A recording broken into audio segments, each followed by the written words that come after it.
Já vimos qual é a primeira vinda de Cristo. Também estudamos bastante sobre a segunda vinda, que vai ser o momento do arrebatamento, identificado na cronologia do fim dos tempos durante o sexto selo, que vai acontecer esse arrebatamento, depois da tribulação, depois da grande tribulação. E agora, nesse momento, eu gostaria de focar na terceira vinda de Cristo. Qual seria esse momento? Ele é conhecido por diversos nomes na Bíblia, sendo um deles a Batalha de Armagedon, no qual os inimigos de Deus, no quais todo esse exército do anticristo, todas essas nações que estão a favor do anticristo, essas pessoas que tomaram a marca da besta, vão se reunir nessa batalha, para essa batalha, perdão, vão se reunir nesse vale do Armagedon. Tudo bem? Então, hoje eu gostaria de focar em um dos vários aspectos que a gente pode estudar sobre esse evento. E aí eu vou separar o vídeo em dois para focar mais nesse vídeo no aspecto do casamento, do banquete que é associado com essa terceira vinda de Cristo. E depois, posteriormente, eu farei um vídeo específico somente para explicar como vai ser essa batalha. A Bíblia fala em detalhe de ambos os acontecimentos. Então vamos começar aqui a nossa leitura em Apocalipse, capítulo 19, onde a gente vai aprender mais sobre essa terceira vinda de Cristo. Apocalipse, capítulo 19, versículo 1. E depois dessas coisas, eu ouvi uma grande voz de uma numerosa multidão no céu, dizendo: Aleluia! Salvação e glória e honra e poder ao Senhor nosso Deus, porque verdadeiros e justos são os seus juízos. Porque ele julgou a grande prostituta que corrompeu a terra com a sua fornicação e vingou o sangue dos seus servos que estava na mão dela. E novamente eles disseram, Aleluia! E a sua fumaça subiu para sempre e sempre. E os 24 anciãos e os 4 animais prostraram-se e adoraram a Deus, assentados sobre o trono, dizendo Amém, Aleluia. Então aqui, quando que a gente vai colocar na cronologia essa batalha do Armagedon acontecendo? Essa ceia do Cordeiro, esse banquete, esse casamento, essas bodas do Cordeiro acontecendo. A gente vai colocar isso depois do julgamento da Grande Babilônia. E quando isso aconteceu? Depois do... esse julgamento foi durante o sétimo selo e Jesus vem pela terceira vez depois do sétimo selo. Então, julgamento da Babilônia, logo durante o sétimo selo, logo depois temos a vinda de Cristo pela terceira vez. Então, é aí que está na cronologia, é aí que está no cronograma de fim dos tempos. Primeiro a gente tem os 7 selos, depois a gente tem as 7 taças e trombetas que ocorrem juntos, e depois dessas 7 a gente tem um evento que é conhecido como a Batalha de Armagedon, bodas e ceias do Cordeiro. E o que acontece logo depois disso? O reino de 1000 anos de Cristo. Então eu vou entrar em detalhe, com calma, cada um desses eventos, reino de 1000 anos de Cristo, depois a batalha de Gog e Magog, depois o período que Jerusalém Celestial vai descer até aqui a Terra. Então vai dar para a gente explorar basicamente todos esses últimos capítulos de Apocalipse, a gente fazer essa leitura completa e comparar com outros versículos da Bíblia. Então vamos aqui para a ceia das bodas do Cordeiro, versículo 5. E uma voz saiu do trono, dizendo, Louvai o nosso Deus, todos vós, seus servos, e vós que o temeis, tanto pequenos quanto grandes. E eu ouvi como se fosse a voz de uma grande multidão, e como a voz de muitas águas, e com a voz de poderosos trovões, dizendo, Aleluia, porque o Senhor Deus onipotente reina. E aqui a gente vê constantemente, especialmente em Apocalipse, que muitas águas representam muitas nações. Então, é um número tão grande de pessoas que a voz é dizendo aleluia, amém, é como se fosse de trovões, enquanto eles glorificam a Deus, de tão alto que é, de tantas pessoas que são. Aleluia, porque o Senhor Deus onipotente reina, alegremo-nos e regozijemo-nos e demos honra a Ele, porque as bodas do Cordeiro chegou e a sua esposa já se preparou. Então aqui a gente tem as bodas do Cordeiro sendo descritas. Quem é o Cordeiro? Jesus Cristo. A gente viu aqui, indo para o capítulo 18, que o Cordeiro... capítulo 18 não. Capítulo 17, o Cordeiro é Deus. Ok? Especificamente o Cordeiro se refere a Jesus Cristo, que é o Cordeiro de Deus que tirou os pecados do mundo. Apocalipse capítulo 17, versículo 14. Estes guerrearão contra o Cordeiro, e o Cordeiro os vencerá, porque ele é o Senhor dos senhores e o Rei dos reis. Então, sem dúvida nenhuma, é uma referência a Cristo. Então, quem seria essa esposa do Cordeiro? Muitas pessoas vão dizer que é a igreja. Essa ideia de uma igreja unificada, de todos os povos e nações que temem a Deus. Porém, qual que é o problema disso? A Bíblia nunca menciona a igreja sendo essa esposa do Cordeiro. O que faz uma alegoria é aos santos, ok? Então não é a igreja como um todo, até porque a gente não tem esse conceito de uma igreja universal. A gente tem igrejas localizadas em locais diferentes, como a gente vê no início de Apocalipse, chegando ao ponto até que, se uma delas começar a trazer muitas falsas doutrinas, começar a desobedecer muito a palavra de Deus, ela deixa de ser uma igreja legítima. Então ela não é mais uma igreja de Deus, ela se torna uma igreja de uma falsa religião, uma igreja que não representa o que a Bíblia ensina. Então, não somente a gente tem individualizadas, mas a gente tem também essa questão de que se uma igreja começar a trazer heresias demais, ela não faz parte mais do todo. Ela é cortada, como se fosse... Então, não é aquela coisa de um só, que, nossa, aquilo que fez afeta a imagem de todos. Não, é cada um fazendo a sua parte. Vamos colocar dessa forma. Então, essa ideia de uma igreja universal, ela é católica e não bíblica. Tudo bem? Até porque aqui a gente vê a menção de santos. E todo santo vai à igreja? Toda pessoa que acredita em Deus vai à igreja? Não, tem pessoas que não vão. Tem pessoas que não moram perto de uma igreja. Tem pessoas que moram a uma distância média e decidem não ir. E tem pessoas que são salvas e moram muito perto de igrejas, mas não vão. Seja por qual motivo for. Claro, um pecado, uma desobediência à palavra de Deus. Mas a salvação não é pelas obras, para que nenhum homem se glorie. A salvação não é de ir na igreja, a salvação é pela fé. Então, é errado. É entendível porque as pessoas falam que a esposa é a igreja, porque se você for considerar no arrebatamento, todos os povos, todos os cristãos no céu, aí tudo bem, ok. Porém, é errado utilizar essa linguagem, dizer que a esposa é a igreja, porque, primeiro, não é mencionado a igreja aqui, e segundo, leva essa falsa perspectiva de que tem uma igreja universal, essa questão de igrejas universais que não é bíblica, e também de que, e se a pessoa não vai na igreja? Então ela não faz parte desse grupo de esposa, que é considerada esposa? É claro que é simbólico, não é um casamento literal, é algo simbólico dessa união que vai ter com Cristo e todos os santos. Então vamos continuar aqui a leitura, versículo 8. E foi-lhe concedido que se vestisse de linho fino, puro e resplandecente, porque o linho fino é a justiça dos santos. Não está mencionando a igreja, santos. A esposa são todos os santos, ok? Então, olha aqui, vamos prestar muita atenção. O que está sendo mencionado aqui? Vestimenta, linho fino, puro e resplandecente, ok? E ele disse-me, escreve, abençoados são aqueles que são chamados à ceia das bodas do Cordeiro. E disse-me, estas são as verdadeiras palavras de Deus. Então vamos focar aqui um pouco nessa questão desse casamento. Em que outro momento que a gente vai ver uma menção de um casamento também em uma parábola? Mateus capítulo 22. Vamos para Mateus capítulo 22, versículo 1. E respondendo Jesus, novamente lhes falou em parábolas, dizendo, o reino do céu é semelhante a um certo rei, que fez as bodas de seu filho. Olha só, aqui é mencionado, é claro que em forma de parábola, mas Deus o Pai e Jesus, o Cordeiro, e enviou os seus servos a chamar os convidados para as bodas, e estes não quiseram vir. Mas, mais uma vez, ele enviou outros servos, dizendo, dizei aos convidados, eis que tenho meu jantar preparado, os meus bois e meus cevados estão mortos, e todas as coisas estão prontas. Vinde às bodas. Vem às bodas, já está tudo pronto, já está tudo arrumado. Então, o que está representando aqui esses primeiros convidados?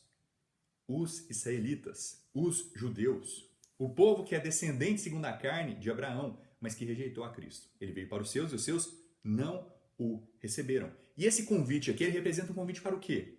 Para essa ceia do Cordeiro. E não exatamente para o céu. Por quê? Por quê? Porque a gente vai ver que futuramente uma pessoa, aqui nessa parábola, vai estar sendo retirada desse local. E não tem como alguém ir para o céu ser retirado do céu ou alguém ir para o céu por engano.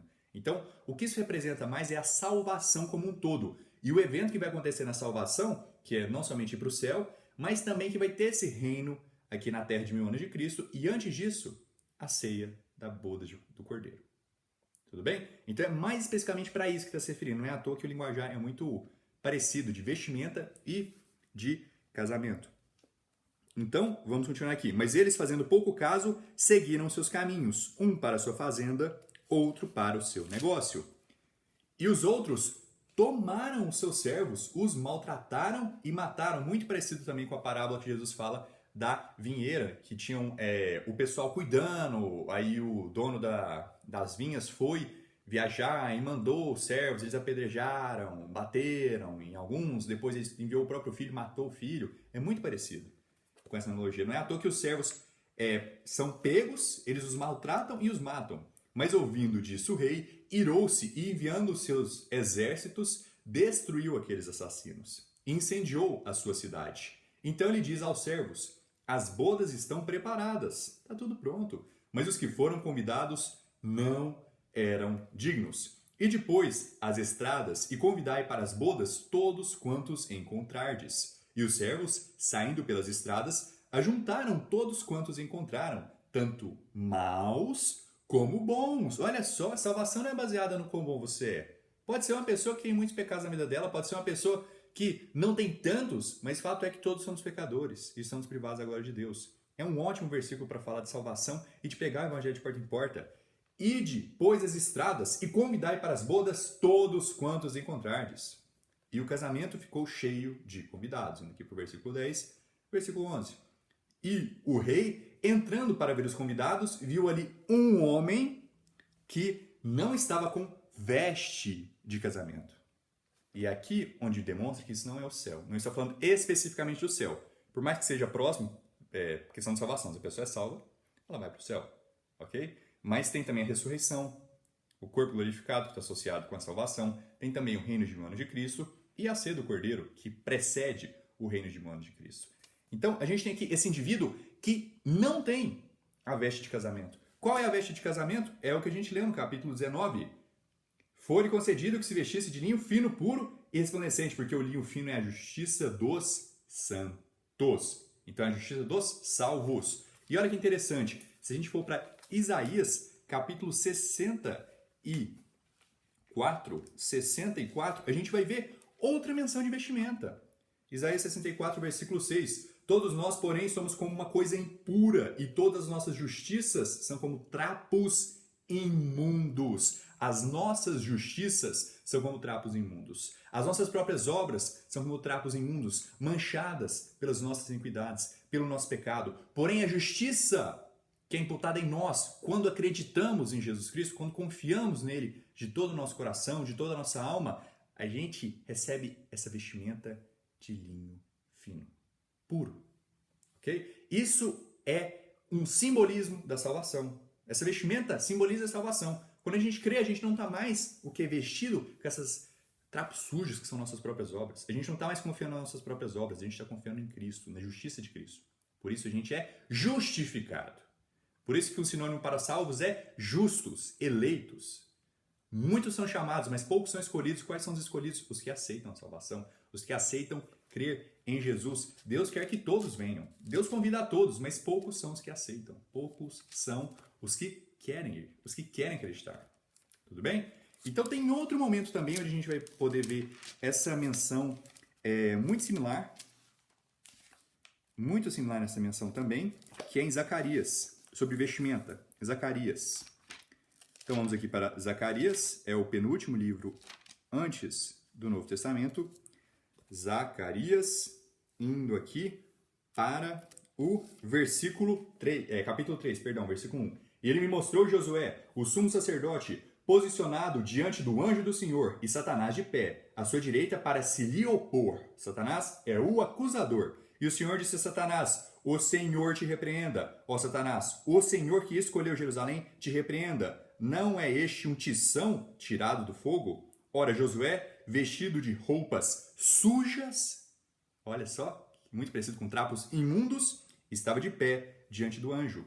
Então ele respondeu e falou aos que estavam diante dele, dizendo: tirai essas roupas sujas dele. E a ele disse: eis que fiz a iniquidade passar de ti, e te vestirei com outra vestimenta. Olha só, quando a gente crê, é retirado esses trapos imundos e nos é dado outra vestimenta. Nos é dado linho puro. Tudo bem? E olha que interessante aqui. A gente leu que essa pessoa ela não tinha vestes de casamento. Agora, eu não acredito que isso esteja se referindo a uma pessoa que estava vestida com vestes imundas. Por quê? Porque quando a gente lê sobre o fim dos tempos, assim como a gente também fez o estudo sobre os 4 animais em Daniel capítulo 7, a gente viu que o reino foi tirado deles, mas ainda foi permitido que eles continuassem. A gente sabe que vai ter pessoas que não acreditam em Deus, que não são salvas, que vão entrar no reino de mão de Cristo. Ainda vai ter pessoas que vão ter filhos, e quem é salvo não vai... É como anjos, não é dado a casamento. Não, eles não têm filhos, não continua essa questão. Agora, vão ter pessoas que não vão ser salvas ao ponto de que a gente vai ter a batalha de Gog e Magog, que vai ser, justamente após 1000 anos do reinado de Cristo, pessoas sendo enganadas por Satanás. Vai fazer uma espécie de revolução, uma espécie de revolta. Então, pessoas não salvas vão entrar no reino de 1000 anos de Cristo. Pessoas com trapos imundos vão entrar no reino de 1000 anos de Cristo. Mas existe uma pessoa com um tipo de vestimenta que não vai entrar. E olha que interessante. Vamos para Sofonias, também um profeta menor, onde a gente vai ver uma última menção, só para a gente concluir aqui esse estudo sobre vestimentas. Sofonias, capítulo 1, e olha o linguajar que é utilizado. Versículo 2. Eu consumirei por completo todas as coisas de sobre a terra, diz o Senhor. Eu consumirei os homens e os animais, consumirei as aves do céu e os peixes do mar, e as pedras de tropeço juntamente com os perversos. Exterminarei os homens de sobre a terra, diz o Senhor. Aqui a gente está falando de que evento? Versículo 7. Cala-te na presença do Senhor Deus, pois o dia do Senhor está perto. O dia do Senhor está associado com a destruição, com a punição que a terra sofrerá, com as 7 trombetas, com 7 cálices, taças, com as 7 pragas. E também com a batalha de Armagedon, onde o reinado do anticristo é transformado em pó, onde a pedra bate no pé da imagem do sonho de Nabucodonosor. E o reinado deles é acabado para sempre. E vamos continuar aqui a leitura do versículo 7. Pois o dia do Senhor está perto, porque o Senhor preparou um sacrifício e ofereceu aos seus convidados. Olha que interessante, versículo 8. E acontecerá que no dia do sacrifício do Senhor, castigarei os príncipes e os filhos do rei e todos os que se vestem de trajes desconhecidos. Não trapos imundos, mas trajes desconhecidos. Qual é a alegoria que está sendo feita aqui?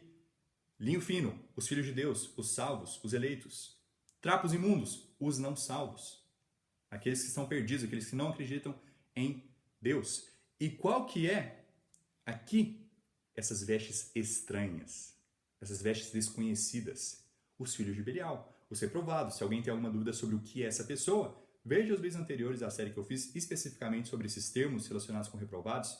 Filhos de Belial são pessoas que, conhecendo a Deus, não glorificaram como Deus, mas se tornaram vãos em sua imaginação. Odiaram a Deus. Resistiram como o faraó resistiu, a um ponto em que é tarde demais para eles serem salvos. Essas pessoas não vão entrar no reino de 1000 anos de Cristo. Elas vão ser destruídas na batalha de Armagedon. Então olha o que acontece quando a gente tem uma pessoa com traje desconhecido, que não tem esse linho fino aqui, neste momento do casamento. Olha o que acontece. Versículo 12.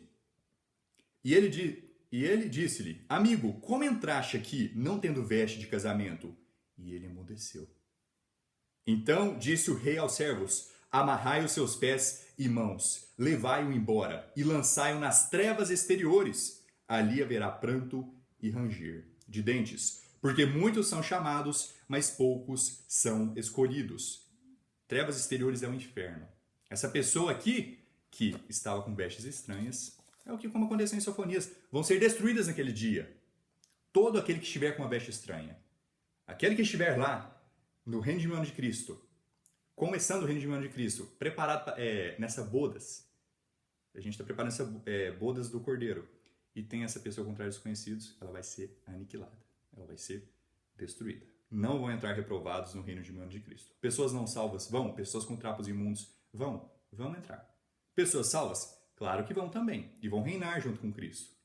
Porém, os filhos de Belial vão ser aniquilados. Então, esse é o primeiro aspecto sobre a bodas do Cordeiro, sobre a terceira vinda de Cristo. E eu farei um próximo vídeo explorando o aspecto da guerra que vai acontecer, da batalha que vai acontecer. Que Deus abençoe vocês e até mais.